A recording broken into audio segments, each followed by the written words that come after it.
Once activities involving syntactic self-expression were established habits among early human beings. The continued evolution of language in environments where mushrooms were scarce or unavailable permitted a tendency toward the expression and emergence of the ego. If the ego is not regularly and repeatedly dissolved in the unbounded hyperspace of the transcendent other, there will always be a slow drift from the sense of self as part of nature's larger whole. The ultimate consequence of this drift is the fatal ennui that now permeates Western civilization. Okay, so Terence McKenna's Food of the Gods is his book in which he outlines his stoned ape theory, which is basically human evolution was jump-started by our primitive ancestors basically ingesting hallucinogenic mushrooms.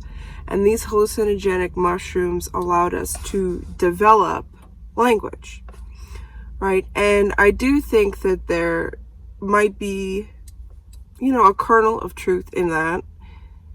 In the 1960s, I believe the United States government was experimenting with dolphins and giving them LSD. And what they found when they gave the dolphins LSD is that the dolphins appeared to be trying to communicate with people after ingesting all that LSD. And other things happened there. But the book is basically auto theory.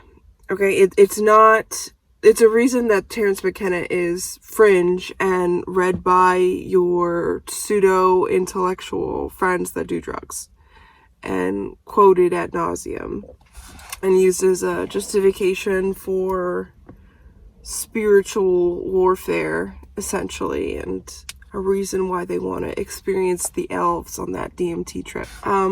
But this book, honestly, was a lot of fun to read. Basically, he said in other parts that when humans started to talk, it cleared the cobwebs in their brain through the vibrations of our words, basically. So these vibrations went and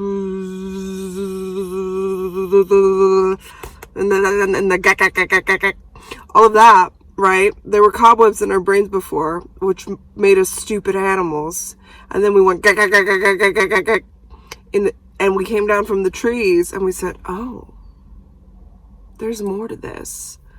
But so he doesn't just talk about drugs in this book. He talks about other things like alcohol, red meats, and sugars, and basically attributes all of these things to the downfall and pain and abysmalness of Western society.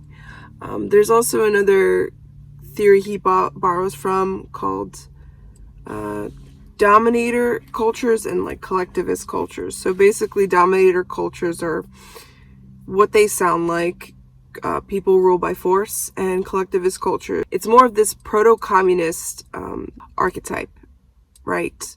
And that is another theory from a book called The Chalice and the Blade, which attributes the inequalities in our current societies to this sort of dominator culture, right? And that before there were these dominator cultures, there was this collectivist culture in which, men and women were equal, people shared equally. It was based on agriculture and sharing the load, right? So these are fringe theories. They have evidence, but it's, we don't know really what happened in prehistoric times, right? Because there's no records.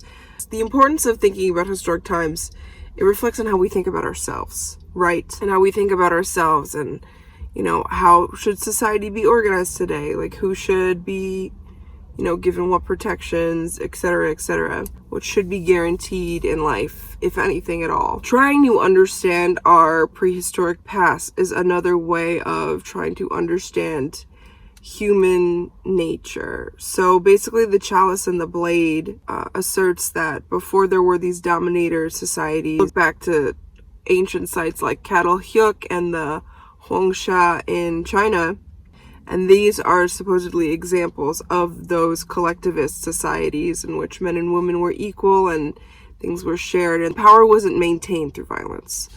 But I don't know if that theory is entirely accurate. I think it's more wishful thinking. But basically, Terence McKenna builds off of that theory in his stoned ape theory. So these societies that were collectivist, he asserts that they relied on psychedelics in order to maintain that collectivist society. So it's this very like Schopenhauerian belief that there isn't a real difference between you and another person. Like, you are part of the same being. You're part of the same, ecosystem. You're part of a whole. Like, you yourself are not the whole. And he asserts that psychedelics allow you to break down that ego, essentially, right? You take a big enough trip, you have an ego death, and to see that. And the further away that a society is from incorporating that ritualistic ego death, the further they are in the bad place. So basically, Terence McKenna's prescription, the panacea for all that ill society today, is basically we all need to trip and do drugs. Food of the Gods is very loose auto theory. It's like auto theory before people were doing auto theory, really. Why do I say that? Because he doesn't really have any studies. It's on these drugs. It's him doing these drugs and writing about his experiences and how they made him feel.